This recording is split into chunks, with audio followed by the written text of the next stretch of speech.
Good morning. Good morning. Good morning. You caught me drinking my coffee. I am so happy to be here this morning. I want to say once again, thank you very much for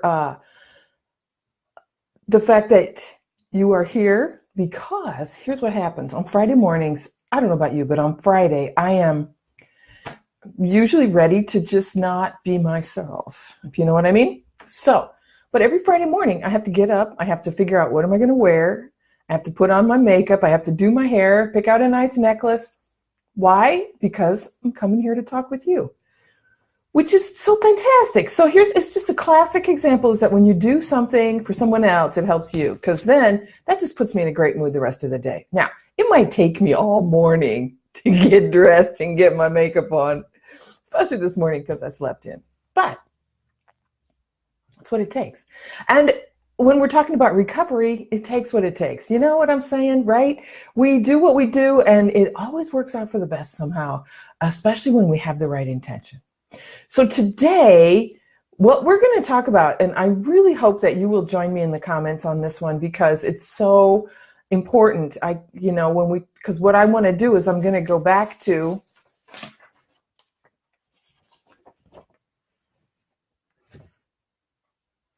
how that changes the color on my face. Okay, anyway, I digress. I'm going back to the SAMHSA, Guiding Principles and Dimensions of Recovery, because it's so freaking awesome, and it just has everything that we need to get well. But I want to, and so I'm feeling kind of fractured today, so just bear with me. We might go a little long because I might talk about a lot of stuff. So I know I want to talk today about the fact that recovery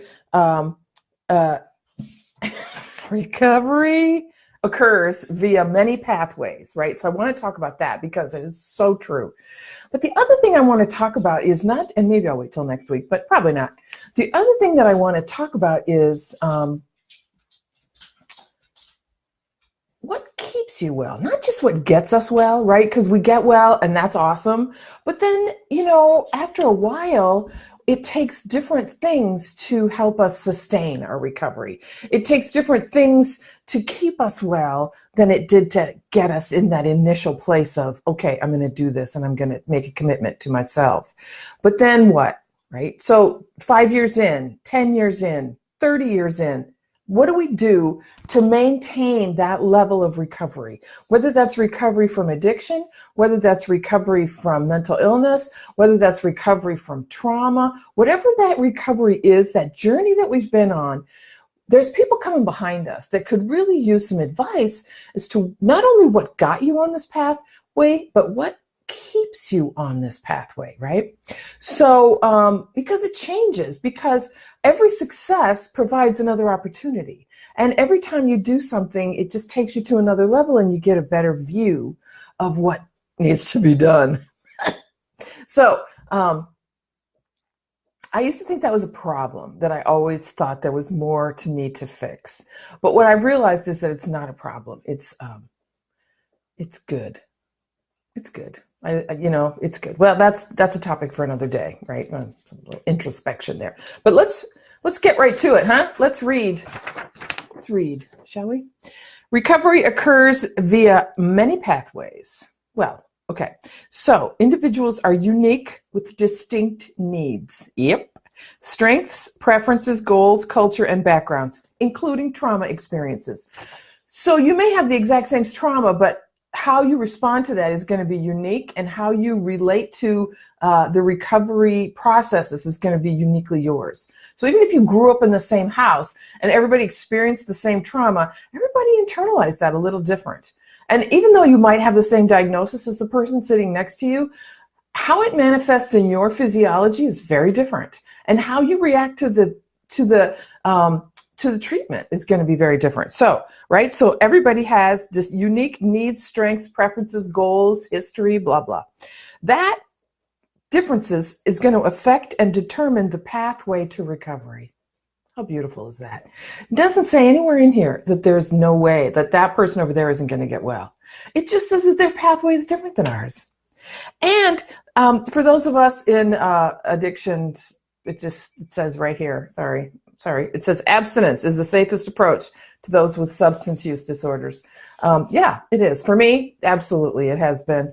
If only I could do that with other stuff. But with substance, and that's good. I'm good. I'm thinking sugar and carbs, and I can't do that. I can't get away from it. I'm digressing again. So here's what got me started on this path this morning. Is I was working in my yard last weekend, and I got a lot of yard work done because I really wanted to. I've been traveling so much, and it was really difficult to sit on my deck and look at weeds. It was bugging me. So Sunday I sat in my yard, and I just did flower beds all around the deck, and just really just got my yard ready for summer, because it's summer now, right? Officially. So I have this one plant, and it's a dwarfed lavender plant, a little tiny lavender plant. And when I first bought it and I put it in a place. It was very sentimental. So I put it in a sentimental pot that kind of so like all the sentiment came together. You know how that is. You've got one thing that means the same as something else, so you kind of put them together. And it meant a lot to me that particular plant from that particular farm went in this particular pot. It had to do with a friend of mine that had passed away, and so I had it all together. And that lavender bush never did well. And I was also in kind of a weird spot in the yard, and I kept forgetting to water it. It survived. It did survive. But it never really did well. It never really flourished. So about 2 years ago now, I moved it. And I moved it into a place that was completely different, that had no sentimental value on it, but there was a gap. You know how that is? There's a gap here. Something needs to go here. Hey, that lavender plant would look really nice. So I moved that lavender plant out of that pot. That particular planter was falling apart anyway. So I took that planter, that lavender plant, out of the planter and put it in the ground in a little spot that just needed it. And that plant has flourished. That plant has probably tripled in size. Every time I go out there, I smell it, and it reminds me of the fact that when we are where we're supposed to be, we do really well. We put ourselves in situations, like I put that plant in a situation that meant a lot to me. And so, but it didn't mean much to that plant, right? It was important for me that it be right where it was, but it didn't really do well there.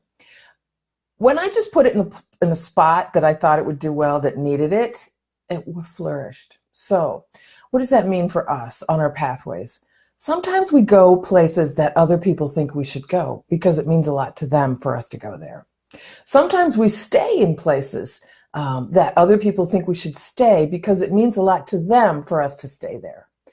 Sometimes we just survive because it's okay, and to be uprooted and changed is going to be scary, and we don't know if we're going to like the new place, so it's okay here. So often somebody comes by and waters me, and I'm okay here.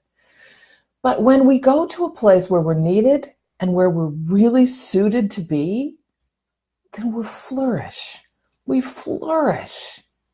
And that's the story that I want to tell you today is, yes, we all come via many pathways, but so often those pathways are dictated by other people, by other circumstances, by other things that are important to us or important to somebody else. My phone's going off. It's distracting me. I put it on silent, but it doesn't care.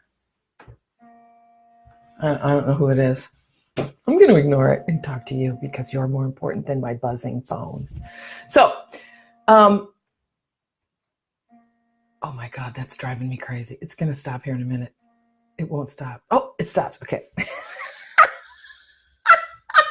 The joy of live video. What was I talking about? I was talking about being on the right path. And maybe somebody else puts you on a path. But sometimes you get distracted from where you're supposed to be by silly things like buzzing phones. Or so what does that mean? That means that it doesn't just have to be the pathway that is laid out in front of you. We go for services and they say, do you want to do this or do you want to do that? And nobody offers the other thing because maybe the other thing doesn't have billing codes, Or maybe the other thing isn't something that they have expertise in. So I have never done well with this or that traditional therapies for when dealing with my emotional and mental health issues. I never have. What has always helped me the most are oh my God, now someone's here. What has always helped me the most is when I choose my own path. And when I go to where I need to go and take a risk and do what I need to do in order to be the person I need to be and in order to really thrive. And I've never regretted it. I've never regretted it. I've always been more happy. And sometimes it's a risk and sometimes it's expensive. But when I go to places where I need to go, when I do things that I need to do for me, not what somebody else decides and what somebody else defines for me and what somebody else has determined is best practice or evidence-based, that's great. And that evidence works for you, but it might not work for me. So my courage has to do with stepping out and trying things new. And also, it never ends. Right? So that's not only what got me well, but that's also what keeps me well. That's also what takes me down the path all the way to where I need to go, and constantly trying new things and constantly trying different things. So if you find yourself in a place where you're barely surviving and somebody comes along every so often and waters you and says, I just love that you're here in my favorite pot because this means so much to me, you might want to think about whether or not that's the best place for you. Emotionally, mentally, physically, all of the above. And think about what would it take for you to go to a place where you're needed and where it's best suited for you. A place where you can truly thrive and you can really grow. And so for that, it's priceless, right? That those pathways, there's many of them, there's a lot of them, and we get to choose. And we get to continue choosing, not just the first time, but over and over and over again. Because the longer we do this, the more we figure out what works for us. So that's all for me. I don't know if you're out there because nobody's hearting it up and nobody's saying hello. So maybe it's because I'm late, but it's Friday morning, and I hope that you have a fantastic weekend. If you need anything from me with regards to a wrap plan, or if you need training or continuing education, you know my company is here for you. And stay hopeful.